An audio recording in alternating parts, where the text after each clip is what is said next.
Conversations, episode Steph Curry. I am K Bex, your host, and I'm coming at you solo this week. For the longtime listeners, welcome back in. For the first time listeners, thanks for finding us, and hopefully you will stay with us moving forward as well. If you are a first time listener or a long-time listener who has not done so yet, make sure to find us on your social media platforms and give us a follow, give us a like, give us a subscribe. All of those interactions help us with continuing to promote the show to new listeners as well as get the word out there about what we are about. We're on all the majors: Facebook, X at kbex_ATC, Instagram at cornversationspod. And if you'd like to interact with the show, you can do so by sending mailbag questions, which we will read on future episodes of the show. And that email address is cornversationspod@gmail.com. We also take mailbag questions on the comments section on any of those socials platforms, and we are on all of the major listening platforms as well. Likes, comments, subscribes also go a long way on those, especially if you are a listener on Apple Podcasts, as the algorithms there do a pretty good job if you have recent ratings and reviews. For those of you who are back and regular listeners, this show may actually sound like one big rapid fire episode, but that's not really the intent. It's just been a couple of weeks since we've released any episodes, and there are a lot of topics to get through. So we will be talking at length about the NBA playoffs and revisit a conversation that we had a few episodes back about the broadcast schedule. Then we'll dive into college athletics, as the two major products there have had a lot of conversation this week about expansion. And then we will get into the rapid fire segment and end the show with a few topics that have hit the news cycles this week. So a lot to cover. Hopefully you guys will stay with us, and we'll do our best to try to do this in a succinct manner to keep you guys interested. So let's go ahead and kick off with that topic about the NBA. And again, I had an episode a few back. You should be able to find it by looking at the titles of the episodes, because I believe this was part of the episode title, related to the NBA's decision to put some of their playoff games on Amazon Prime's network. And I was fairly critical of that decision at the time. I didn't think that it was necessarily a good move for them to try to do that, especially with the network itself kind of being a fledgling competitor when it comes to offering sports streaming. So I was curious as to what was going to happen, and mentioned that I would be very curious to look back after the first round was over to see how the numbers ended up faring for the NBA. And I was generally in line, it felt like, with a number of the listeners. I talked to some of you guys. I also kind of scoured the internet to look at what people were saying about that particular topic. And I don't think that my take was all that novel. I feel like a lot of people did have the similar opinion that putting games on Amazon Prime was more of a hassle than it was an opportunity for the NBA. But after looking at the numbers, the NBA to some degree could probably come back to all of us and say, take a look at these. How about those? So, looking at those numbers, if you haven't done so yet, the NBA was able to announce that it was a record year for the first round of the playoffs. In fact, it was the highest average opening round in terms of viewership since 1993. So it's been over 30 years since the NBA has experienced such a good showing in terms of viewership for the first round. Now, you can use numbers if you want to, and the NBA obviously has every right to do that. But as we also know, numbers can be skewed in a number of different formats. And I think the thing that we need to keep in mind first and foremost about these numbers is that when comparing things as far back as 1993, what you're going to get from a ratings perspective is not apples to apples with what you were going to get 30 years ago.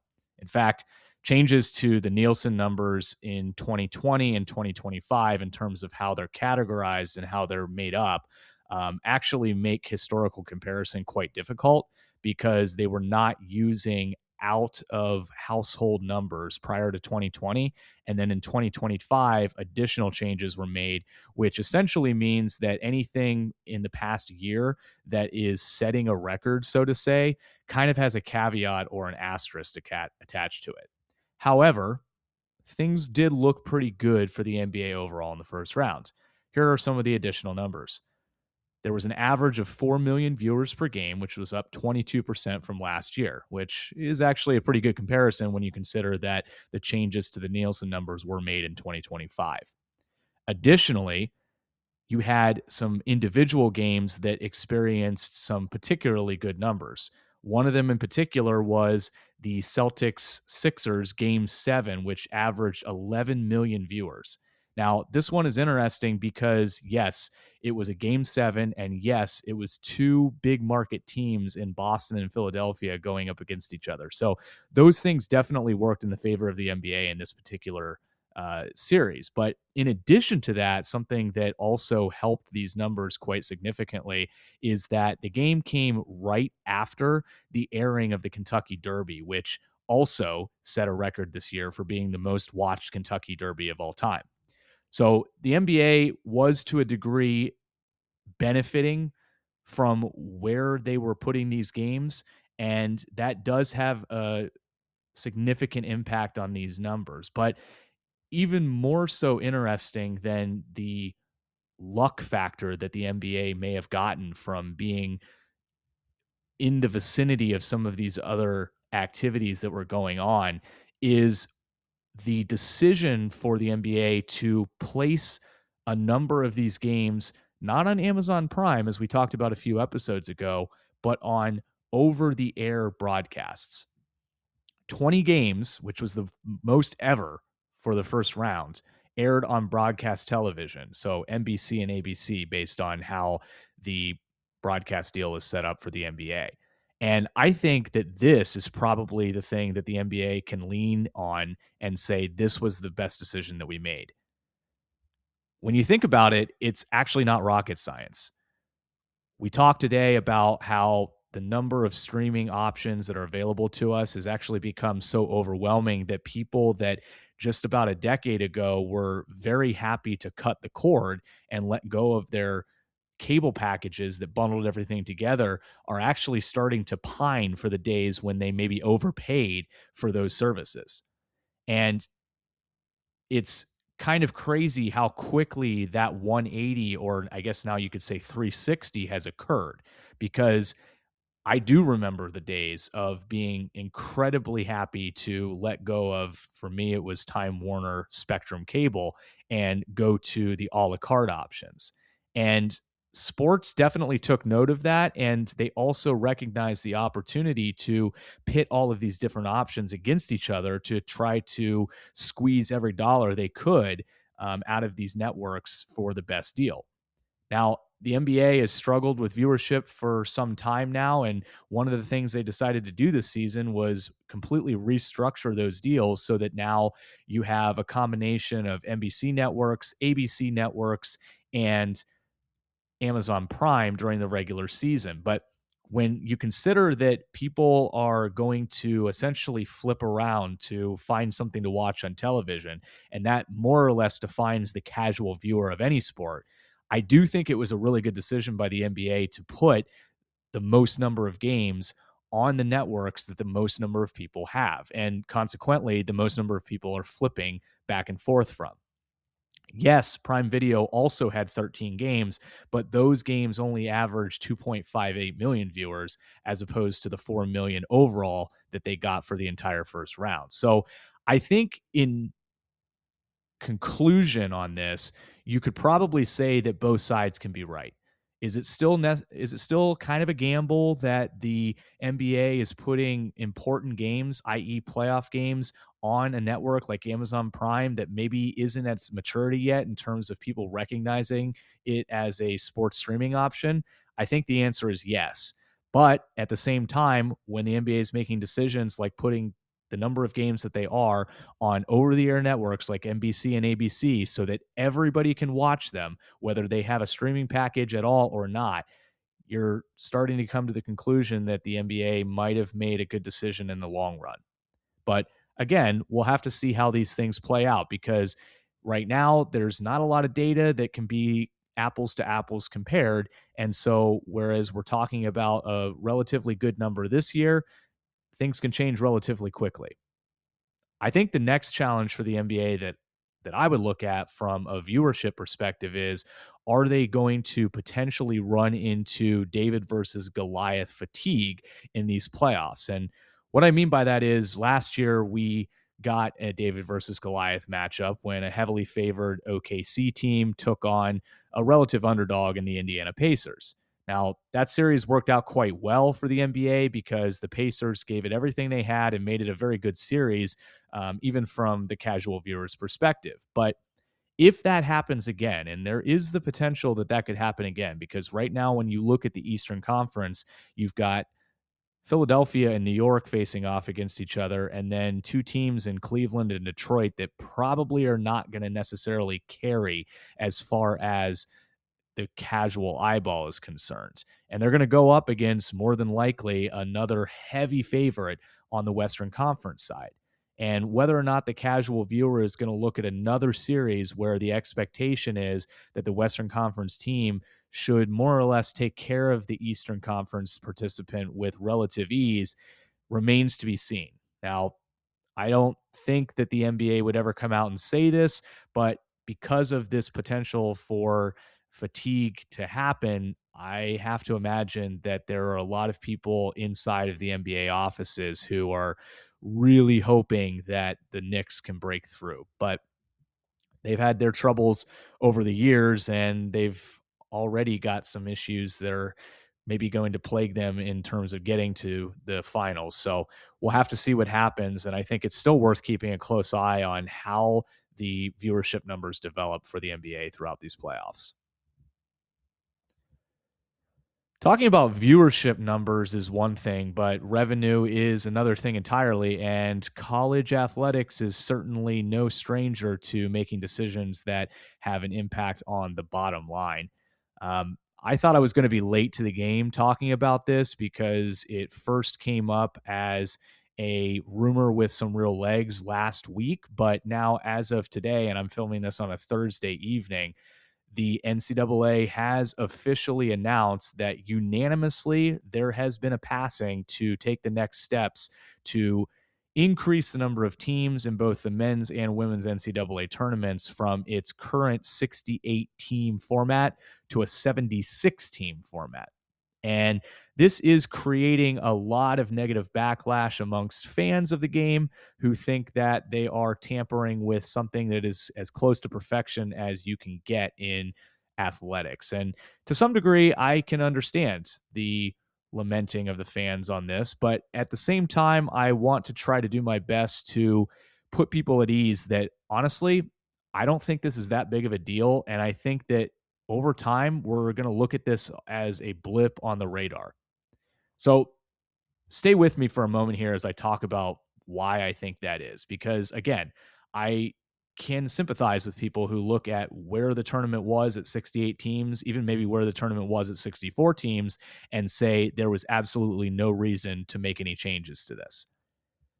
If you look at the number of teams that we're going to, which is 76, compared to the number of teams that are eligible for the tournament in Division 1 right now, and this is specific to the men's tournament, you're actually not going up that far as the percentage of teams that are making the tournament in 2027 versus previously at 68 teams. Additionally, if you look at the last time a major change was made, and the reason I want to compare this is because I think people are treating this as if it's some major change from what we're seeing today, you're still not going to see much from a percentage perspective. In 1985, the last time the tournament actually changed in a significant way from 32 teams to the 64 teams that it was up until the 2000s, you had 20.9% of eligible teams making the tournament. So in 1985, there were 306 eligible Division One teams, 64 made it, 20.9%. In 2027, with those 351 teams that we mentioned are currently eligible as D1 teams, you're going to see 21.6% make it with 76 teams. So less than a percentage point change in terms of number of teams that make it in 2027 versus the number of teams that made the NCAA tournament in 1985. Now, we're talking about more than 40 years at this point, so almost half a century. And those numbers, to me, are not significant enough to get too worked up about when you consider diluting the product that is the NCAA tournament. Now, the other thing that I hear people complaining about, first thoughts are that it's going to affect what we're seeing as far as the playing games are concerned. Now, this one is a little bit more difficult to sell to people. However, I do want to point out that what I'm hearing from a number of people that have been upset is actually something that hasn't been confirmed yet. And maybe it hasn't been confirmed yet is the wrong way to talk about it. It's actually that it's being misunderstood by the majority of people. So I saw a friend actually post a graphic of what the 76 team tournament is going to look like. And there is an issue with that graphic that's going around because it's not static in the way that the graphic would suggest that this change is going to actually look in reality. What you're going to get in addition to these 8 teams is a situation where they actually seed the teams and therefore the play-in games based on where the at-large bids are seated in the overall hierarchy of the 76 team tournament compared to those AQ bids, which are the automatic qualifiers that win their conference tournaments. So you are going to get a situation where all 4 16 seeds are determined by playing games, and 3 of the 15 seeds will be determined by playing games. But those other playing games on top of those additional 7 games, which is going to make up 14 of those teams that are not going to get a first round bye, if you will, are going to be made up of either 11, 12, or 13 seeds, again, based on where they fall in the seeding hierarchy relative to the AQ bids. So, what that means is that if you have lower at large bids that are getting the play in games, you're going to see a lower seed get a play in game in the NCAA tournament. They're not all going to be 12s every year. They're not going to all be 11s every year. They could be a 13. And I think that's important to note here because it isn't a static situation where you're going to mess with the sanctity of the 12-5 games, for example. Because one thing that I hear from fans about the playing games that already existed is that when you have teams from power conferences that have to play a playing game in Dayton as an 11 or a 12 seed, many people don't look at those teams as Cinderella candidates when they make it into the round of 64. And I don't disagree with that either. If they're a Power Four conference team, they're not a Cinderella. However, those teams are not going to be 11s or 12s every year. And if a team is in a playing game and they end up being a 13, based on what we've seen in the past from the committee and how they're seeding teams, that may be a team from a smaller conference. Very rarely do you see the Power Four conference teams get seeded as low as 13. And on that point, another thing that's worth mentioning is that because of the way that they have to seed these teams now, and the fact that you could see some level of fluctuation from year to year in terms of which seeds actually get playing games, you're going to see some movement on the very low seed lines, the 14s, 15s, and 16s, that may actually provide an opportunity for there to be more upsets at those levels. So think about it this way. If you have teams that are seated higher in the hierarchy of the full tournament and they have to play those playing games, they're going to slot in at higher seeds than teams that may have been higher seeds in years where there were only 68 teams. One example that I saw in a mock bracketology for next season is a team like Vermont, who, if they were seeded normally as a 15 seed in the 2025 NCAA tournament, in the 2027 NCAA tournament, because of the way that the seeding is going to work, they might actually get pushed to the 16 line. And that does two things. Number one, it creates potential large gaps between the 16 seeds that do play each other in playing games. But then it also creates a situation where those 16 seeds are ultimately a little bit tougher for those one seeds to play. So there's good and bad with that. Obviously, we've had a lot of good 16 seed games and playing rounds in prior years. But the reality is, the people that are complaining about the tournament being ruined because of this are also some of the same people that skip those games entirely. And if the opportunity on the flip side is that you might get better 16 seeds take on one seeds, and that might ultimately turn into more upsets on that seed line, I think that in the end, it's a net win for the viewer. Because let's be honest, while the 12-5 holds lore in terms of being one of those games that people commonly associate with being an upset pairing in the NCAA tournament, it's harder to remember those as time goes on compared with the games that you remember when a 15 beats a 2 or when a 16 beats a 1. And if a 76 team tournament is creating more of those opportunities, I think it does negate some of the drawbacks that you could argue are being created, which is more playing games, more things to keep track of, and ultimately the scenario that exists, which is that this is not going to benefit the mid majors and the small conferences. This is all about benefiting the power conference teams, the power conference commissioners, and the revenue that the NCAA is going to make on this tournament as a whole. But if we focus too much on those things, then we're forgetting about the fact that this actually could create more chaos in the long run. Now, NCAA basketball may have an argument for not necessarily ruining the product if they go to 76 teams. But the rumors that I'm hearing about the college football playoff expanding is a different story. The reason I say that is because the rumors coming out now are that the Coaches Association is now throwing around the idea of expanding the CFP from its current 12-team format to a 24-team playoff.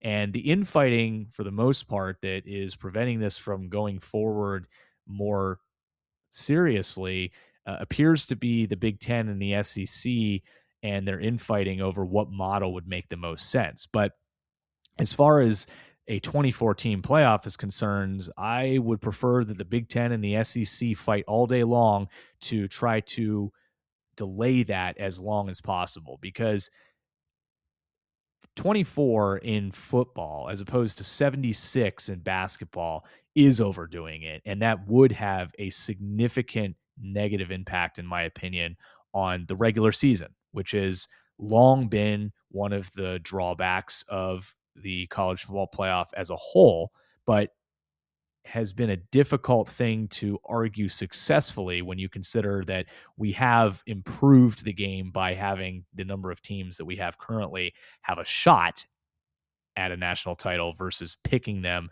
via a computer system. Now, one thing that you could argue if you were trying to be in favor of a 2014 playoff is that effectively what this would do is kill the conference title games, which in the end is probably a good thing. However, what you're considering with 24 teams is that you look at the college football playoff rankings from last season and you go down the line to the late 20s and you look at the teams that were in those rankings. You would have to assume, regardless of model that ends up winning the day, that some of those teams would ultimately make it into the playoff. Now, looking at last year's final rankings, you can't use number 24 because James Madison actually did get into the playoff. But if you look at number 23, that team was Iowa. And Iowa finished the season at 8-4. Now, if we're going to allow 8-4 teams into the playoff in college football, then I do think that there is a strong argument to be made that the regular season has been diluted to the point that it almost doesn't even matter to pay attention to the extent that we do currently. You can't necessarily say that about 12. You certainly weren't able to say that about 4, but 24 would have a difficult time maintaining the importance of the regular season. And I think that's why you could say that this is a bad decision. I've always held the opinion that the perfect number as far as the college football playoff is concerned is 16. This allows effectively every team that makes it into a conference title game from the Power Four to get in, and it scoops up the remainder of teams that do have a legitimate argument that they have either played a strong enough schedule to make up for the few losses that they do have, or gives the little guy from the group of 6 an opportunity to break in as well. If you go to 24 at this point, you're just adding additional Iowas into the mix, and there is no reason why we need to reward a team that won 8 games. That's what the bowl system is for, and we're trying to kill that as well for a number of reasons. So we'll see how that develops. Again, I think that money is going to win the day here. So if they can find a way to make everybody happy and 24 is the number that's being talked about, we might have a problem on our hands. But again, I'm hopeful that the infighting between the two premier conferences in college football will last long enough that maybe cooler heads will prevail and we can come to a better solution than just adding everybody in the top 25 to a playoff system.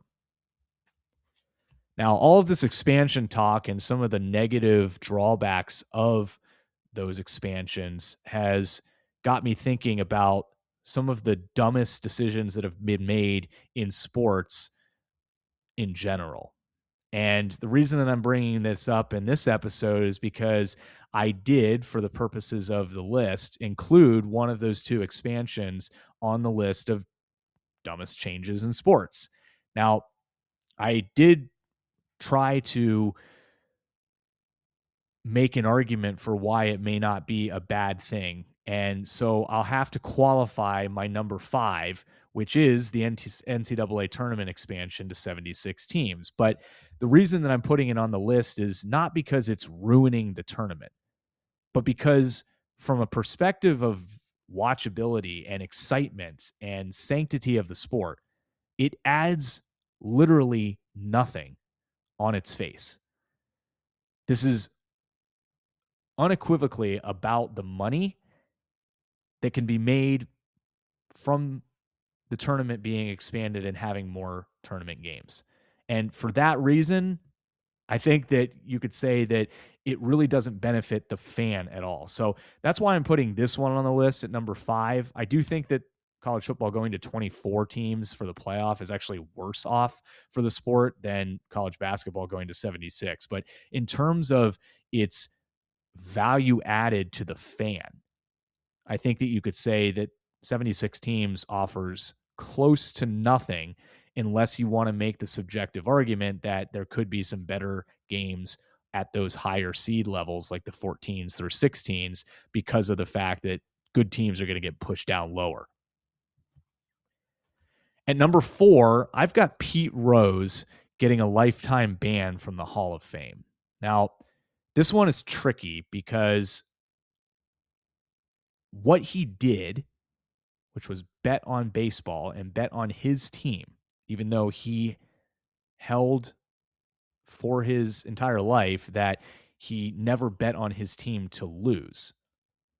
The fact that he bet on his team was something that baseball needed to preserve the integrity of the game. And the way to do that was to send a clear and harsh message that this will not be tolerated.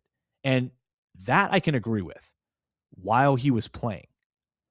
What I don't agree with, and why I put this on the list, is that the lifetime ban extended beyond his playing days and went into a time when it was at some point almost a personal vendetta against somebody more so than trying to maintain the sanctity of the sport. And that's why I have a problem with a lifetime ban is that you're talking about a guy who is the all-time leader in hits over the course of his career, a record that may or may not ever be broken. And he absolutely deserved to be in the Hall of Fame. But because of the way that baseball operates, and they operate in this way on a number of different topics outside of just this one, there were a lot of opinions and a lot of power dynamics, I think, that went into the decision to wait until Pete Rose passed away in 2024 to finally lift that ban. And less than 12 months later, the ban was lifted, and now he is going to be eligible for Hall of Fame induction, but posthumously. And the fact that they were willing to make that decision so swiftly after his death, to me, signals that it was more so about the power dynamics and about not letting him enjoy that accolade while he was still alive. And that's why I see it as a dumb decision. In the end, preserve the sanctity of the sport, but then when it comes to the Hall of Fame, he's a Hall of Famer. Number 3 on this list is going to be interesting for some. Others are probably going to scratch their heads. So I'm going to send you guys to YouTube for this one, potentially. And on this list, I have the F1 engine change that occurred between the 2013 and 2014 seasons. Now, those of you who are auto racing fans may already understand this. You may even be able to hear it in your head, and maybe you are squinting in disapproval as a result. But for those of you that are not aware of this change, F1 decided in the 2013-2014 shift to go from a normally aspirated 2.6 liter V8 engine in 2013 to a turbocharged 1.6 liter V6 engine in 2014. Now, the difference is stark, not because of performance, not because of eco-friendliness. In fact, those changes were actually why the change was made in 2014. The issue that I have with the change is that it fundamentally changed the sound of an F1 race car. And again, if you haven't heard the sound or you're not familiar enough with this change to understand what I'm talking about, go to YouTube and type in F1 2013 versus 2014 engine sound. And there are a number of videos that'll give you a flavor for what this is. In 2013, the high-pitched whine of the V8 engine that existed is something that I would say people fundamentally associate with F1 or open wheel racing in general. The turbocharged V6 engine that came about in 2014 has a lower, more guttural sound. And for anybody who is an auto racing fan or really even a car fan in general, you can appreciate the fact that part of the interest and lore of the vehicle and of the sport itself are the sounds. And I saw some comments on some of the YouTube videos that I was watching about this that said that they actually stopped watching the sport in 2014 when they made this change. And honestly, I don't know if I necessarily blame them for that because it was such a distinct difference and it almost just didn't even sound like F1 anymore. If you closed your eyes and you heard the 2013 sound, you knew what you were watching. If you closed your eyes and you heard the 2014 sound, maybe the same couldn't be said. Number 2 on this list is not necessarily a singular moment, but a set of decisions by 3 of the big 4 American sports to remove their teams from the Oakland, California area. I'm talking about Oakland moving the Athletics or letting the Athletics leave for Major League Baseball, letting the Raiders leave for the NFL, and allowing the Golden State Warriors to move across the bay from the Oakland area to the San Francisco area. The reason that I think this is one of the dumbest decisions is not because it wasn't a good financial decision. In fact, it was the right financial decision because we all can understand some of the challenges that Oakland as a city presented to these leagues when they started to get to a point where it became almost impossible to support these franchises with the aging stadium infrastructure that existed and still exists in Oakland. But the issue that I have with this is that it robs a great sports city of three teams that over time I would say will still associate with Oakland more than we will their current locations. And that's the reason that I have this on the list, not because the decision was bad from a financial decision, but because the decision was bad from a fan perspective. I actually had an opportunity to go attend an Oakland Athletics game in their last season. It was actually one of the last Bay series that took place in Oakland. And it was quite sad, actually, to look around the stadium, which was full for the Saturday game that I went to, and see all the fans that brought in posters and were reminiscing on times where they were able to watch games at the county stadium there.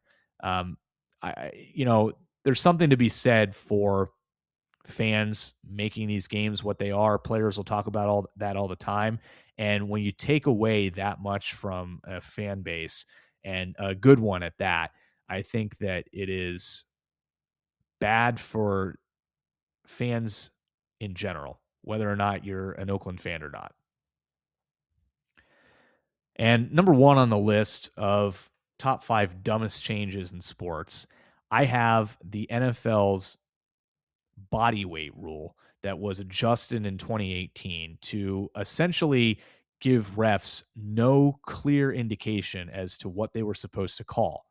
The reason that they made this rule in the first place is to try to protect the quarterbacks. And what they were looking to do was attempt to cut down on tacklers who would come in and essentially put the full body weight onto these players and potentially increase the potential for injury.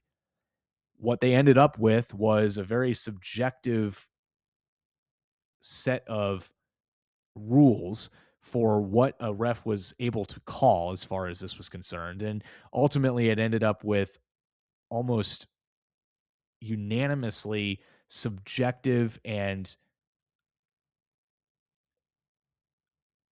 calls that people could not agree on. And that to me was an indication that they were trying to put a band-aid on a problem that needed additional thought before they could make a ruling. And that's why I've got this number one on the list. They did end up making additional changes to this rule as time went on. And we are in a little bit of a better position here now because there has to be a clear intent. There has to be excessive aggression, and there has to be no reason for them to be able to completely put their body weight on the quarterback as opposed to rolling off. But when this rule came out in the 90s and then was eventually rectified in 2018 to the version that I thought was one of the dumbest changes in sports, it truly was a head scratcher for everybody that ever watched that call be made. So in the comments, let me know what you think the dumbest change in sports all time is. I'm curious. I think there are an infinite number of ways that you can go with this. So make sure to put those in the comments. And if you've gotten any comments on the list that I put together, feel free to put that in there as well. So finally, we are at the rapid fire section of the episode. We have been bouncing around a little bit, but we are at the point where we're just going to hit topics one by one. And I've got a few of them for the episode to end out today. First off, we're going to start with golf. And I thought this was going to be a comment about live golf and potentially it's crumbling before our eyes. But then Bryson DeChambeau had to speak up and he took the stage away from live as a whole. And Bryson DeChambeau is a guy who I've kind of gone back and forth on over the years. I hated his newsboy hat when he came onto the scene, and he was one of my least favorite golfers at the time. And then he started doing things that kind of had me scratch my head and go, well, you know what? Maybe this guy is just a different type of cat. And I like a different type of cat. And when I saw him do things like use a 3D prototyped set of irons for his rounds in the Masters, I kind of thought, okay, this guy is willing to put what 99.8% of golfers would never mess with on the line, and I respect that. But now he's gone the other way again, and make no doubt about it, DeChambeau has been one of the more controversial figures in golf since he did come on to the scene. Um, Talking about the Live Tour and whether or not he would come back to the PGA Tour if, in fact, Live does decide to forego the league moving forward. The Saudi fund is obviously already mentioned that they're going to pull funding after this season, and DeChambeau is not contractually obligated to continue working with the group after this season. He made two comments in terms of what his criteria would be to return to the PGA. And the first of which was that the players themselves would have him. And the second of which was that he can continue to make content on YouTube, which is something he mentioned incorrectly, we may add, that the PGA Tour did not allow him to do. Now, to me, both of these things sound like DeChambeau wants to have his cake and eat it too. Number one, in terms of the players accepting him back, I don't know why he thinks that the players who stuck around on the tour didn't take the gobs of money that Live offered and tempted these players to take, would welcome him back with open arms after he himself has had an opportunity to make this money for a couple of years before coming back to the tour. Secondarily, in terms of his comment on being able to make content for YouTube, again, self-serving situation here. Why would the PGA, which does a lot to make sure that its product is copyrighted and they have singular rights to things, would allow somebody to go and make their own content on the PGA Tour's time? Effectively, what DeChambeau was saying was that he wants to be able to make content on the same courses that are hosting PGA Tour events. Well, you know what? You can't have both. If you're going to capitalize on the opportunity to play on the tour, then you're going to have to do that within the bounds of the organization that is running those tournaments. It's like anybody else who works for an employer. You can't moonlight. So DeChambeau is an up and down guy for me. I feel like the Live situation is going to continue to probably go in the wrong direction, and we probably have not heard the end of DeChambeau's dissatisfaction with going back to the tour, because he's kind of going to be going back with his tail between his legs. Moving to horse racing, which isn't something that we talk about much on this podcast, it was announced this week that Golden Tempo, which won the Kentucky Derby this past weekend, is going to be skipping the Preakness. And there was a comment that was made by the ownership about why they're deciding to allow this horse to skip the Preakness, which would be the second leg of a potential Triple Crown bid. And I quote, "Golden gave us the race of a lifetime in the Kentucky Derby, and we believe the best decision for him moving forward is to give him a little more time following such a tremendous effort. His health, happiness, and long-time future will always remain our top priority." That quote was from Sherry DeVoe, who was the trainer and first ever female to win as a trainer the Kentucky Derby. Now, let's decode what this message actually means, because the question was asked, why would you possibly opt out of a race that could allow you to complete the second of three legs of a rare Triple Crown occasion?